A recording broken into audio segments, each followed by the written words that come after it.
armed patrol on the Salween River, one of the main waterways of eastern Burma. Along this stretch, it's also a frontier, with Burma on one bank and Thailand on the other.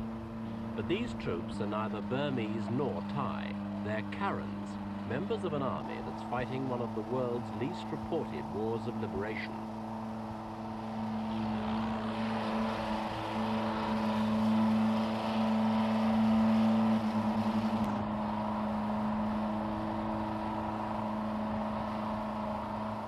We've been investigating the Karens, their aims, their lifestyle, and their chances of success. First of all, though, a look at where it's all happening.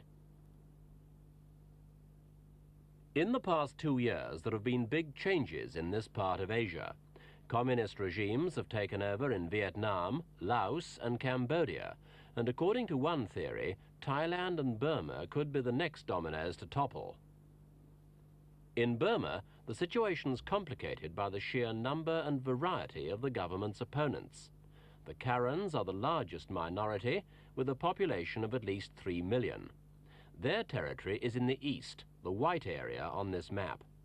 The area marked in black belongs to other groups, including Shans, Kachins and Arakans. All of them want autonomy from Rangoon and the one-party state of President Ne Win. The lineup's completed by the so-called white flag guerrillas of the Burmese Communist Party, whose aim is not secession, but the takeover of Burma itself.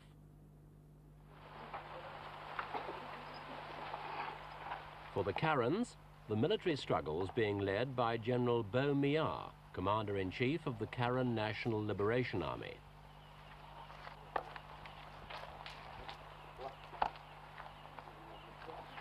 Like most of the army's top brass, the general's based on the Thai side of the frontier, but he keeps in regular contact with his troops, with visits like this one to the training camp of the Army's 7th Brigade.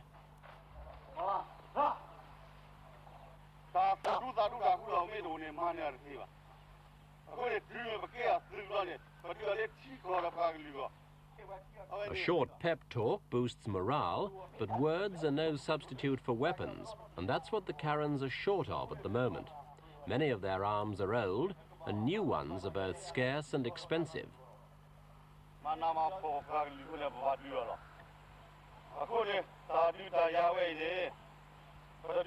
The general's personal weapon, though, has a touch of luxury, a silver colt strung from his shoulder.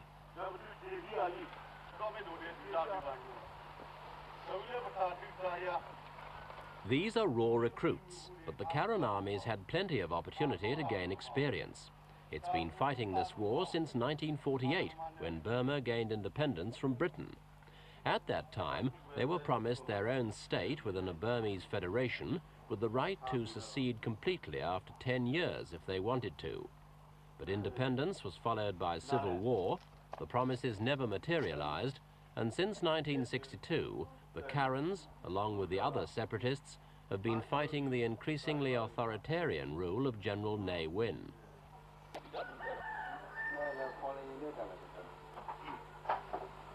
It's been a long, hard struggle for the Karens, and it's not getting any easier. New recruits are now picked up as soon as they're big enough to hold a rifle.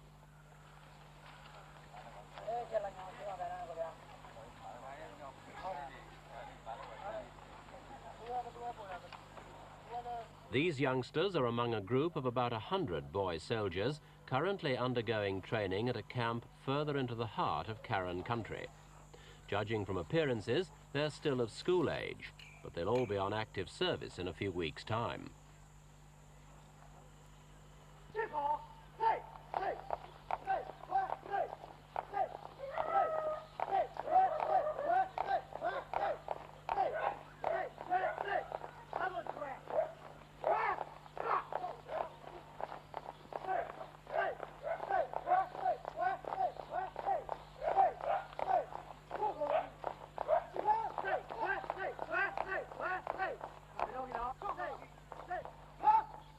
The man in charge of training is the Karen's intelligence chief, Colonel Marvel. We asked him just how old the boys were. At least 15 years and above. Yes. How long do they sign up for? since from last year. And how long will they stay in the army? Not less than 7 years in future. What sort of reasons are these young boys joining for? They are fighting for their current national freedom.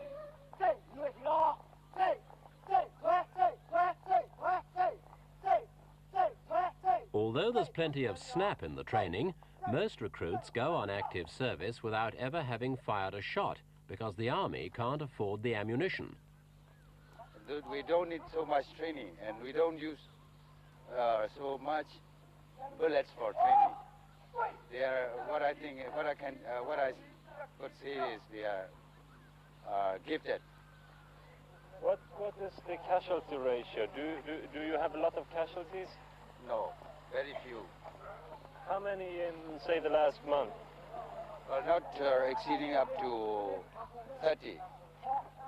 So there's a lot of engagement with the enemies. So more than 20 engagement. How many soldiers are there in the Karen army at this time?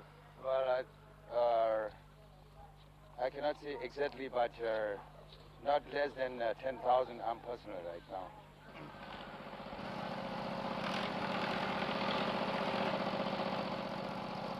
More recruits for the 7th Brigade, but no schoolboys here.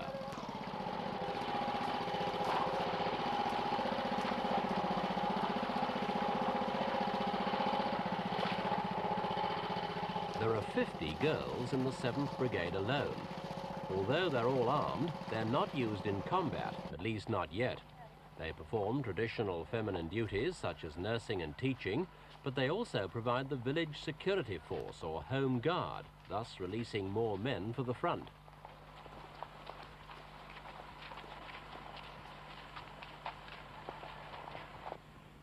For the past year, the Karen's main headquarters has been here, in an area guarded by 2 mountain passes.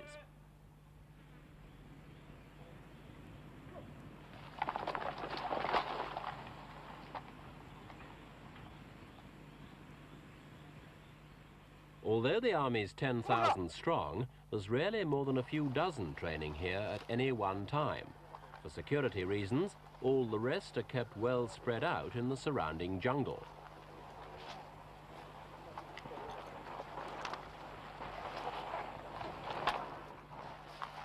The name of this place means Fields of Victory, and the Karens have abundant faith that that's just what they will be. But until now, there's been little chance of any of the minorities succeeding on their own, and the differences between them have prevented them joining together. Last year, though, the Karens joined with 4 other ethnic groups in a bid to topple President Ne Win and create a federation.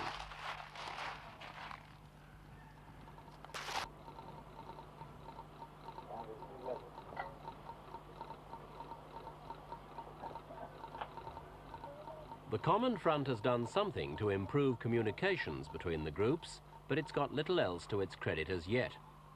And the latest news is that the Shan Army, a powerful force, has now joined with the Burmese Communist Party.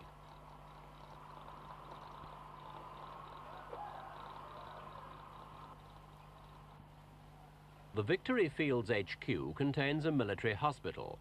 Very small, very primitive, but it had coped somehow with this leg amputation. Apart from this man, a soldier, the hospital contained only 2 other patients when we were there, a farmer and his young nephew. Both had been injured when Burmese troops attacked their village.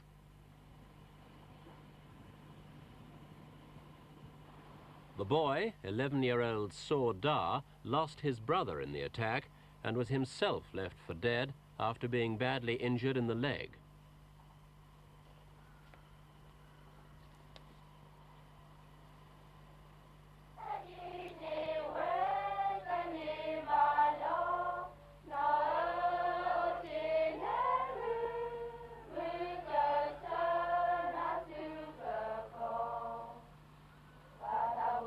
The unlikely echoes of Lily Mar Lane surface in a Karen hymn tune, a relic no doubt of the British period. This is morning prayers at Victory Fields School.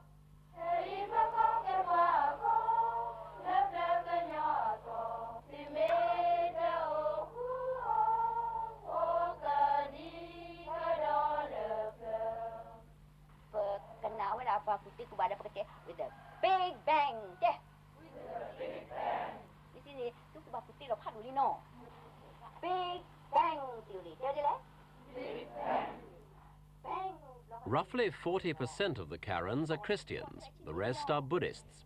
But they share the same dedication to their nation's cause and the same stern morality. Life is Spartan, and boys and girls kept well apart. Sex outside marriage is strictly forbidden. The school has over 130 pupils, some of them farmers' children, but mostly the sons and daughters of army officers.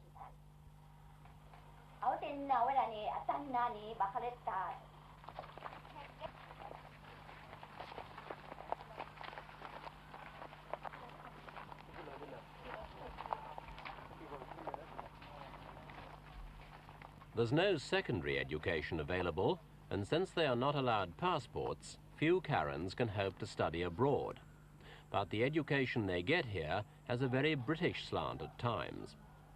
Now, let us see the story. Turn to the story of the merchant of Venice. Why did he want to borrow such a large sum of money?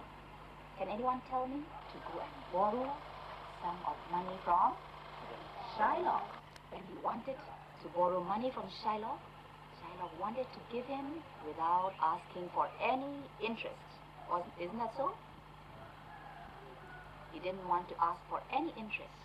But for a joke, he said he wanted just a pound of flesh. Keeping the school supplied with qualified teachers isn't easy. In fact, it's sometimes so difficult the Karens have had to resort to kidnapping.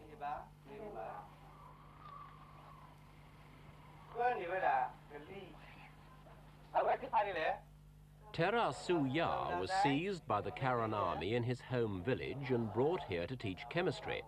That was 9 months ago, and although he's been allowed to write to his parents, he's no idea when he'll be allowed back. In the meantime, he simply keeps on teaching and hoping that Victory Fields is as secure as the Karens say it is.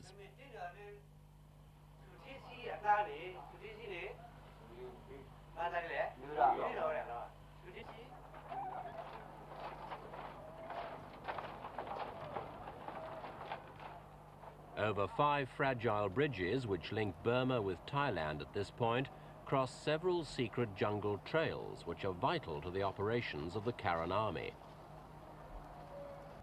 There's constant traffic here across the border to and from the busy frontier town of Kamura Gate. The Karen-held town's a bustling trading point where black market goods are bought, sold and exchanged, many of them eventually finding their way to Rangoon.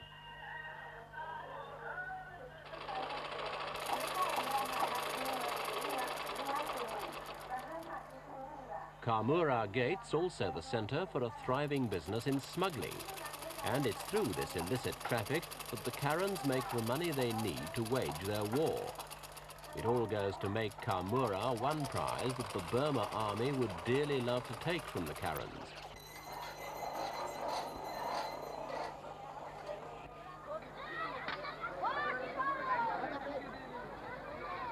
Though outwardly there's little sign of it, Kamura Gate's one of the Karens' most heavily guarded strongholds.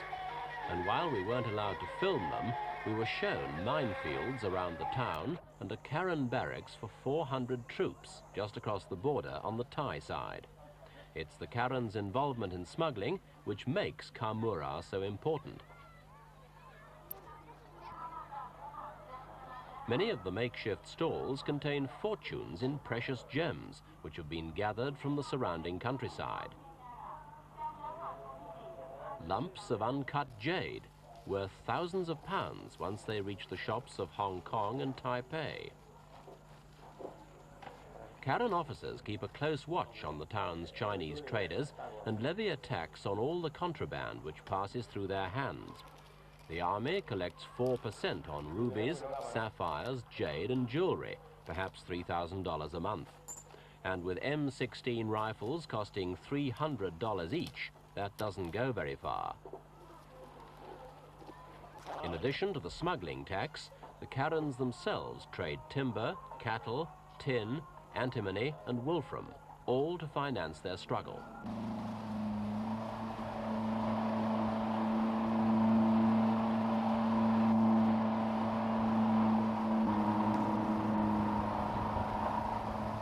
This Karen patrol was on its way to Mi Po village, where refugees from a Burmese army attack had been given shelter. Though the Karen troops were watchful for enemy activity, they knew this part of the border to be comparatively safe.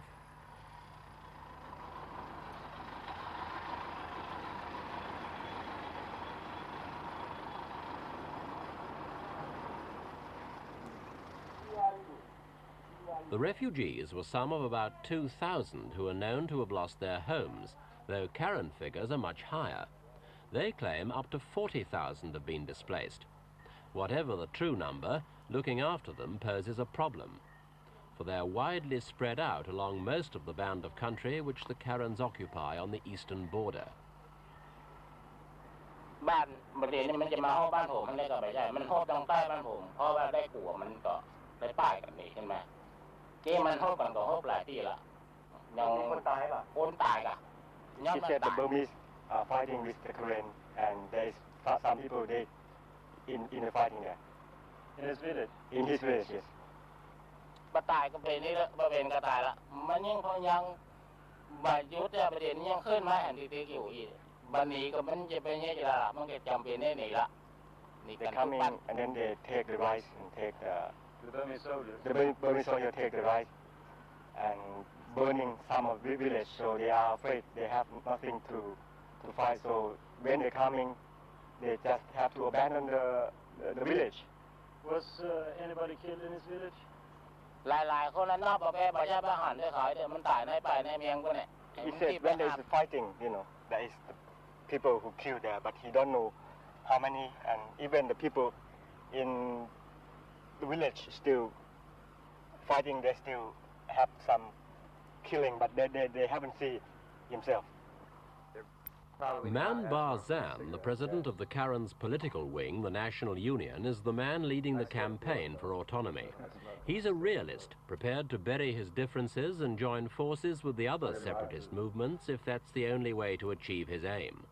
He sees big changes ahead. At present, there's a revolution in Burma. That makes Burma change into the new social system.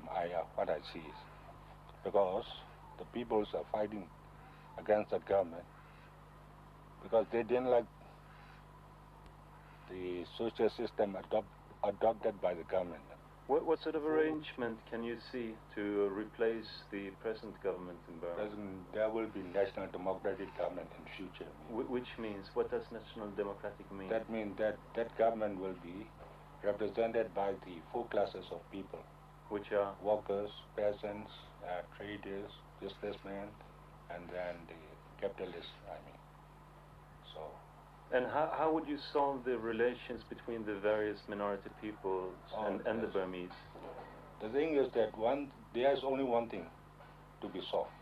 That means to grant the ethnic groups their right of self-determination. That means to give them full autonomous states and then form them into a federal union.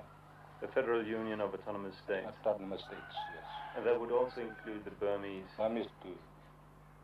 It's been a problem all along that you have come together, all these groups have come together, the Shan, the Karen and so forth, and then the groups there have been splinter groups, yes. And this happened only a couple of months ago. The majority of the Shan army went over to the Burmese Communist Party. One thing is that those Shans that joined together with the Communist Party are not on ideological basis. They want arms. They want to attack Niwen for their national independence. So, to get the arms, they join with the CBB. So, to get arms from the Chinese Communist Party, they must join with the CBB first. And only after that, the Chinese accept them. Is there any circumstances under which you would join the communists? Before you mean? Now? No. Would you consider working together with the Communist Party of Burma against Niwen? So if the situation is like the Second World War, for example, when the American, Britain, France and Soviet Union joined together and fight against the fascists. So if the situation is like this, we must join with the Communist Party too. But just against Ne Win, you would not do it? No. Mr. President, let me ask you, do you think that the Karen can win? Yes, sure, definitely. Alone?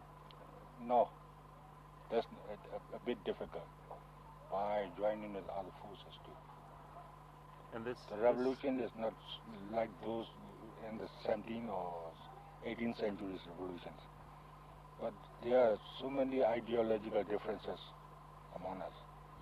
So thus we have to negotiate or make it to some extent to get equal terms. So we have to wait for it, and then. And besides that, the time is changing too. So circumstances will force us to be united. And this will not be long, I think.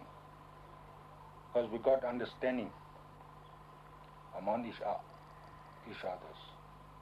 No? but you just can't work together. No, we can work together. So I think by next year or another 2 years, then you will see that united front and progress. We have already formed it. So we have to make it more developed in future too.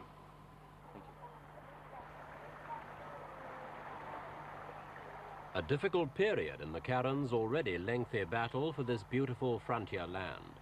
Certainly it's an area worth fighting for, but the strain's increasing all the time.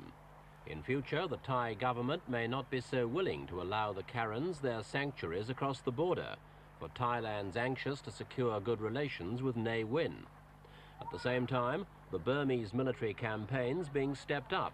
There are rumors of an order from Ne Win to shoot on sight anyone found in the hills. It's part of a program the government calls Victory and Rule, and it could whittle away support for the Karen rebel army among the ordinary villagers of the region.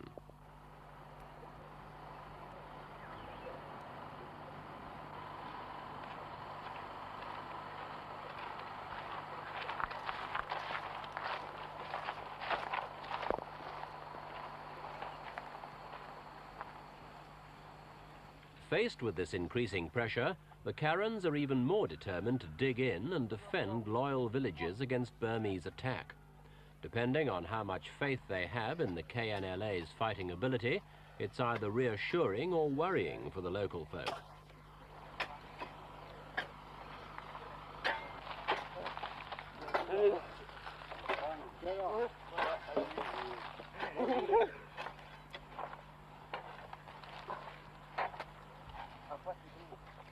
So far, it's estimated that some 40,000 people, soldiers and civilians, have died in the Karen conflict.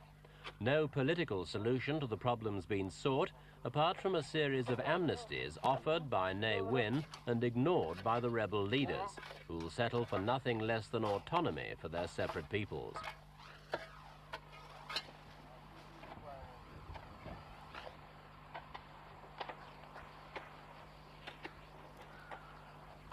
Despite the length of their campaign, their lack of progress, the fact that they've actually been driven back to the border, the Karens doggedly stick to their ideals, diligently patrolling their shrinking homeland, even fasting once a week for the sake of their cause. But there's no more evidence today that they're any nearer realizing their dream of a free Karen state than they were in 1948. Clearly, they are pinning their hopes on presenting a united front to the Ne Win government and his forces. In this, the Karen National Union have been the driving force.